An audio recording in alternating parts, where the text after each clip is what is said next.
तो वृश्चिक लगन वालों के लिए हम राहु की प्लेसमेंट के बारे में चर्चा कर रहे थे और इस वीडियो में देखेंगे आपके नवम भाव के लिए। नवम भाव जहां कर्क राशि में अब आपके राहु अगर स्थित हो तो यहां राहु आपको कैसे प्रभावित कर सकते हैं। देखिए, मोस्टली जो कर्क राशि का राहु होगा वो कभी भी आपको लंबे समय तक एक स्थान पर टिकने नहीं देगा। तो ऐसा जातक ज्यादातर घुमक्कड़ जीवन जिएगा या उसकी घूमने फिरने की इच्छा बहुत ही ज्यादा रहेगी। अब आपको देखना चाहिए चंद्रमा को कि वास्तव में चंद्रमा आपके चार्ट में कैसे स्थिति में है। देखिए, अगर चंद्रमा अच्छी स्थिति में नहीं है तो राहु उतना ज्यादा लक के मामले में यहाँ सपोर्ट आपको नहीं कर सकेंगे, लेकिन इस प्रकार का राहु विदेश भ्रमण लगातार आपको देता ही रहेगा या दूसरे राज्यों या दूसरे देशों में घूमने फिरने की इच्छा और वहां के बारे में जानने की इच्छा आपको हमेशा रहेगी। इस प्रकार का राहु हायर एजुकेशन के लिए बहुत ज्यादा अच्छा साबित हो सकता है, भले ही प्रारंभिक एजुकेशन आपकी उतनी अच्छी रही हो या ना रही हो। इस प्रकार का राहु है तो ये आपको काफी कहीं ना कहीं इमेजिनेशन और काफी अदर स्किल्स देता है, जिसकी वजह से आप ज्यादा से ज्यादा स्किलफुल हो पाते हैं और ज्यादा से ज्यादा उन स्किल्स का यूज कर पाते हैं अपने कैरियर और अन्य कार्यों में। इस प्रकार का जो राहु होगा दूसरी संस्कृतियों, दूसरे धर्मों के बारे में जानने या दूसरे जो लोग हैं कहीं ना कहीं अदर स्टेट के या अदर कंट्रीज के, उनके साथ कन्वर्सेशन में आने, उनके साथ कम्युनिकेशन करने के मामले में बहुत बेटर रिजल्ट लाएगा। अब यहाँ फिर सबसे बड़ा रोल आ जाता है इनके साथ स्थित ग्रह का। इनके साथ अगर इनका ही कोई मित्र ग्रह स्थित होगा तब राहु के रिजल्ट और भी ज्यादा बेटर हो सकते हैं, पर वो ग्रह यहाँ इतना ज्यादा पावरफुल हो जाएगा कि वो ग्रह अब राहु की तुलना में आपको ज्यादा प्रभावित करने में सक्षम होगा। राहु यहाँ पे चंद्रमा के घर में राहु की प्लेसमेंट को कभी भी उतना अच्छा नहीं माना जाता अगर हिसाब से देखा जाए, क्योंकि इस प्रकार का राहु आप में इस पर्टिकुलर हाउस के प्रति बहुत ज़्यादा इमोशंस लाएगा, बहुत ही ज़्यादा स्ट्रांगली आपको ऑब्सेस्ड करेगा। लेकिन ये नवम भाव है और नवम भाव में जब इस तरीके से राहु स्थित हो तो ज़्यादातर आपको ऐसा राहु ज्ञानी बनाता है, बहुत ही एक विद्वान के तौर पर सामने लाता है। और नवम भाव है वो वैसे अगर देखा जाए तो बृहस्पति इसको रिप्रेजेंट करते हैं, लेकिन यहाँ पर चंद्रमा इसके लॉर्ड हैं, तो चंद्रमा का अच्छी स्थिति में होना बहुत जरूरी। और अगर जुपिटर का यहाँ एस्पेक्ट मिल रहा हो राहु को किसी भी तरीके से तो ये और भी ज्यादा बेटर साबित हो सकता है। यहाँ राहु की प्लेसमेंट है तो राहु सबसे पहले आपके लगन पर दृष्टि डालेंगे और ये जो दृष्टि है राहु की वो आपको और भी ज्यादा ऑब्सेस्ड करेगी। तो मुख्य तौर पे जब भाग्य स्थान पे इस तरीके से राहु बैठ के लगन पे दृष्टि डालें तो ये आपको और भी ज्यादा सपोर्ट करेगा 9th हाउस से जुड़े हुए कार्यों में। ऐसे में जातक अगर विदेश में सेटल होता है या विदेश यात्रा लगातार करता रहे तो उसको काफी फायदा मिलता रहता है। इस प्रकार का जातक विदेशों से ज्यादा अर्निंग कर सकता है, धन कमा सकता है और वो वहां पॉपुलर भी हो सकता है। इस प्रकार का जातक हमेशा कुछ बहुत बड़ा सीखने, बहुत कुछ नया जीवन में करने के प्रति विचार रखेगा। ऐसे में अब आपके लग्नेश की स्थिति को देखिए, क्या लग्नेश का संबंध राहु से बन रहा है या नहीं बन रहा, या लग्नेश वास्तव में आपके चार्ट में कैसे स्थिति में है, क्योंकि लग्नेश अब ये आपके डिसाइड करेंगे कि वास्तव में आप इस डायरेक्शन में जाएंगे या नहीं। इसके साथ ही चंद्रमा की स्थिति, क्या चंद्रमा का संबंध लगन से बन रहा है या नहीं बन रहा। इसके साथ साथ आपके चार्ट में जो अन्य प्रभाव हैं, कहीं ना कहीं कोई भी ग्रह हो सकता है राहु को एस्पेक्ट कर रहा हो, उन ग्रहों को देखिएगा।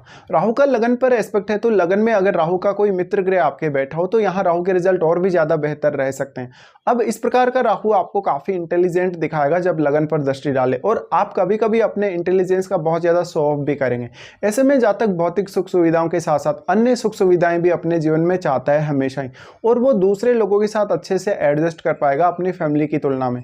अब इस प्रकार का राहु है तो बेसिकली आपको अपने पिता के साथ काफी ज्यादा मतभेद दे और आपके गुरुजनों के साथ भी। इस प्रकार का राहु है तो मुख्य तौर पे आप ये देखेंगे कि आपका जो 25 की एज के बाद का जीवन है वो ज्यादा बेहतर होगा प्रारंभिक एजुकेशन या प्रारंभिक जीवन की तुलना में। ऐसी कंडीशन में कभी कभी ये देखा जाता है कि जातक अपने जीवन में कभी भी स्टेबल नहीं हो पाता, बहुत लंबा समय उसको स्टेबल होने में लग जाता है। तो यहाँ अब आपके लिए कैरियर भी आपका बहुत इंपॉर्टेंट हो जाएगा। कभी कभी ऐसे जातक कुछ बहुत नई इच्छा अपने मन में पाल लेते हैं, कुछ बहुत ही ज्यादा इनोवेटिव करने या कुछ बहुत स्पेशल करने के लिए वो विचार रखते हैं अपने जीवन में। तो इस प्रकार के जातक काफी यूनिक हो सकते हैं, या उनका प्रोफेशन बहुत यूनिक हो सकता है, या जिस तरीके से वो अर्निंग कर रहे हैं या जो भी उन्होंने प्रोफेशन चुना है वो थोड़ा डिफरेंट हो सकता है, क्योंकि राहु यहाँ आपको अच्छी इमेजिनेशन और क्रिएटिव स्किल्स प्रोवाइड करते हैं जब वो लगन पे दृष्टि डालें। इस प्रकार का जातक बहुत सारे विषयों का ज्ञाता हो सकता है, साथ साथ में वो दूसरों को भी काफी ज्यादा इंस्पायर करने वाला हो सकता है।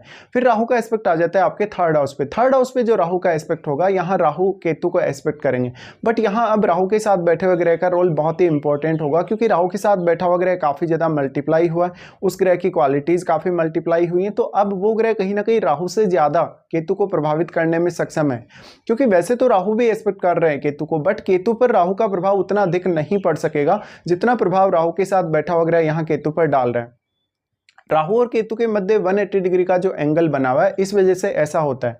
अब यहाँ पे आपको देखना होगा आपके थर्ड हाउस में केतु के साथ कोई ग्रह स्थित है या नहीं।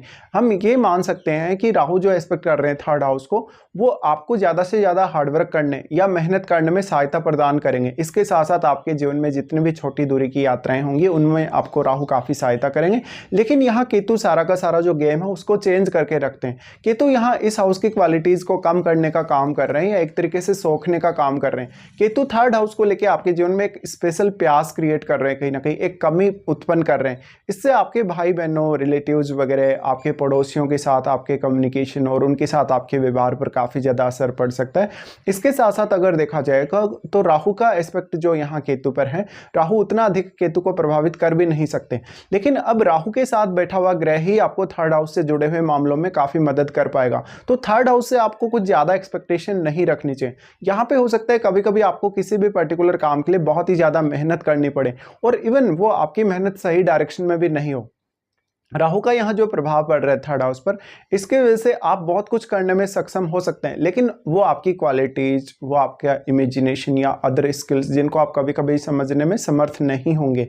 तो थर्ड हाउस से जुड़े हुए मामलों में आपको कभी कभी जीवन में बहुत ज़्यादा असंतुष्टि भी देखने को मिल सकती है।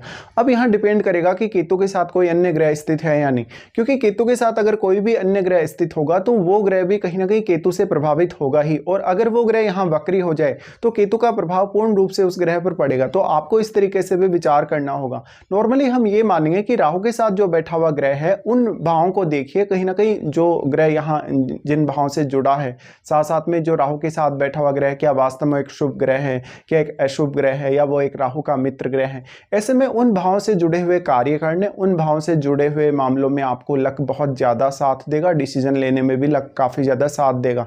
ऐसे में हो सकता है कि केतु के साथ जो बैठा हुआ ग्रह है उनसे संबंधित काम करने में कहीं ना कहीं आपको ज्यादा मुश्किलें आएंगी राहु के साथ बैठे हुए ग्रह की तुलना में। तो मान लीजिए अगर राहु के साथ इनका ही कोई मित्र ग्रह बैठा हो, तो ऐसे कंडीशन में आपके लिए अब आपका जो लक है वो उन भावों से रिलेटेड कार्यों में बहुत ज्यादा साथ देगा जो प्लेनेट यहाँ राहु के साथ है। अब आपको देखना होगा राहु उसके बाद एक्सपेक्ट करेंगे आपके पंचम भाव को। पंचम भाव को जब राहु एस्पेक्ट करें तो यहाँ काफ़ी इंटरेस्टिंग स्थिति होगी।